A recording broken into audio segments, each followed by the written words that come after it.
Bueno, Goienerrentzat energia trantsizioa geuretzat oinarrizko da, ezta? Sortu ginenetik uste dugu energia gaur eguneko eredua aldatu beharreko zerbait dela. Kontsumo eredua, zela dagoen antolatuta energia alorra, oligopolixuak, parte hartze falta, demokrazia falta, burujabetza falta, gauza asko dira energia trantsizioan aldatu behar dianak, eta hor eragile izan nahi dugu, ezta? Energia kontsumo gehiegi dauko orokorrian, eta energia trantsizioak hor bide bat behar dau, kontsumo murrizketan, berriztagarri gehiago egiten, eta 13 urte sortu ginean, eta hortan gabiltz.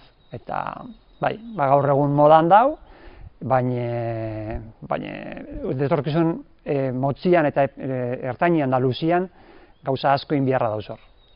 Goienerrek deliberazio prozesuan parte hartzeko oso erraza eduki goen. Deliberazio prozesu batek sustatzen dauen parte hartzia, demokrazia, burujabetza, gure baloriak dira. Orduan guretzat deliberazio prozesuko mandatu organuan parte izatea privilegioa da, bete beharreko bada, eta dudabarik hor gauz ahalik eta geure ekarpen honenak egiteko. Eta bestien ekarpenei entzun, da bestien ekarpenekin geure ekarpenak aberazteko bai.